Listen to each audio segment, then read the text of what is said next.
आणि यानंतर बारामतीमधनं आणखीन एक महत्त्वाची अपडेट। बारामतीमध्ये काही दिवसांपूर्वी एक शिकाऊ विमान कोसळलं होतं आणि याच प्रकरणी आता चौकशी सुरू झालेली आहे। या चौकशीसाठी पथक सध्या बारामती विमानतळावर पोहोचले।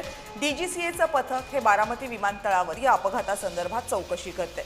बारामतीच्या विमानतळावर प्रामुख्याने विमानांचं उड्डाण होतं आणि ही विमानं शिकाऊ विमानं असतात, कारण तिथे काही इन्स्टिट्यूट्स आहेत, वैमानिक प्रशिक्षण संस्था आहेत आणि त्यांच्या विमानांची सातत्यानं उड्डाणं होत असतात। मात्र 2-3 दिवसांपूर्वी इथे एक अपघात झाला होता अशाच एका शिकाऊ विमानाचा आणि त्याची चौकशी सुरू आहे। बारामतीमध्ये हे 15 मे रोजी विमान कोसळलं होतं।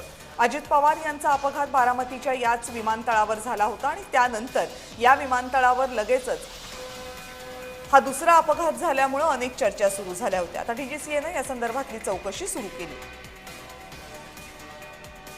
बारामती एमआयडीसी येथील गोजोबावी हद्दीमध्ये रेडबर्ड कंपनीचं शिकाऊ विमान 15 मेला सकाळी 8:40 एका शेतामध्ये कोसळलेलं होतं।